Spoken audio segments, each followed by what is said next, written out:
Let's start with the U.S., who is seen as the favorite for this tournament. Why is that the case that this year's U.S. team is seen as the prohibitive favorite?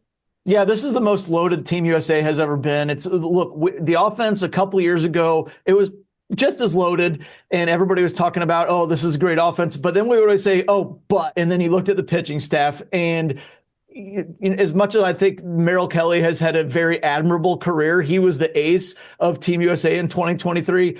A little bit different this time around when you're talking about Tarek Skubal and Paul Skeens. Logan Webb is the number 3. He would have been the ace by a mile in 2023. He's the 3 here. Then you're talking about Nolan McLean, who looked amazing in 8 starts for the Mets last season as a rookie. And then you go down to the depth of the pitching with Matthew Boyd, Clay Holmes, Michael Wacha, Ryan Yarbrough can be those kind of bridge guys before you get to the late inning relievers. So there's just so much more depth, especially on the pitching side. And that's without even talking about the offense when you've got Aaron Judge, Cal Raleigh, Kyle Schwarber with off the charts power. Bobby Witt Jr. is kind of like a table setter for this team. And I was talking the other day, I mentioned Pete Crow Armstrong went 30-30 last year, might be the best defensive player in baseball. And the first exhibition game for USA, he didn't even start. And if he does play, he's probably going to hit 9th. That's how loaded USA is. Yeah, and this is a tournament that's had 5 champions. 3 times it's been Japan, and only 1 time it was the U.S., which was back in 2017. So we'll see how it shakes out. And a part of the U.S. team are 2 Red Sox players in Roman Anthony and Garrett Whitlock. We just saw Roman Anthony go deep as part of this Team USA group against the San Francisco Giants. Whitlock, you'd presume, is going to be a big part of the bullpen side of things, and he was so good last year. How much do you think these 2 Red Sox are going to be factoring into the World Baseball Classic as part of the U.S.? Yeah, a decent amount. I mean, we saw the first USA lineup. As you mentioned, Roman Anthony was in there in left field. Byron Buxton played center.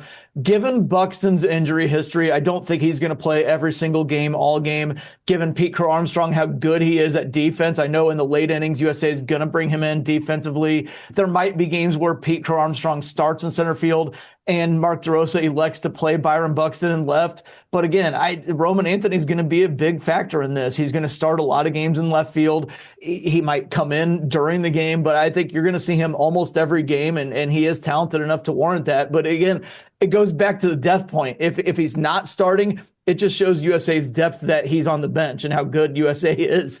In terms of Whitlock, yeah, look, the pitchers in the pool play are limited to 65 pitches as a starting pitcher. So even with that great rotation from USA, you're going to need some length in the middle from guys like Boyd, Holmes, Wacha. The late end, I expect Mason Miller to be the closer, David Bednar to be set up along with maybe Griffin Jacks, but you can't lean so much on those guys every single game, especially because we're in spring training right now. So that's when you need to dip into Garrett Clevenger, Brad Keller, and Garrett Whitlock.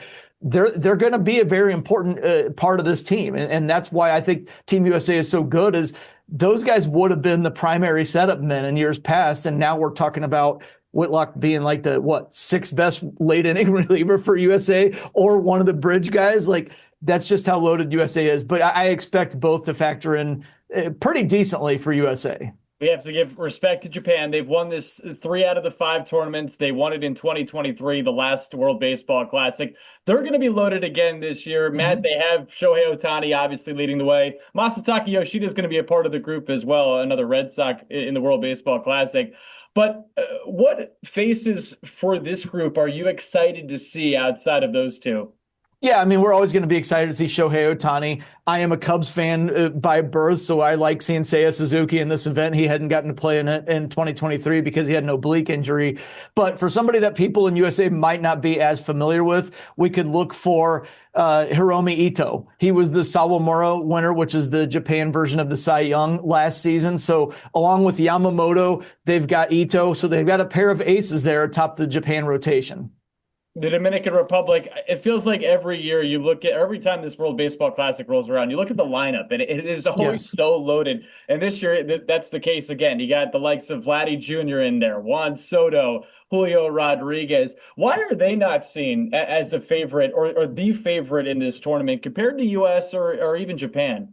Yeah, I've got them as number 2, actually. I did power rankings for this, and I put them above Japan. That lineup is just, they could out-hit everybody. The problem is last time that didn't work, and they got eliminated in pool play because they with so many hitters as your firepower, you can slump. Hitters can slump every once in a while. We've seen lineups slump in the playoffs and Major League Baseball. There's only 4 games in pool play, and if you advance, then it's one and done in the tournament. Fluky stuff can happen. So even when you have a lineup with Soto, Vlad Jr., Julio, Caminero, Tatis, Ketel Marte, Manny Machado, holy smokes. I named Machado 7th, or that's how loaded they are.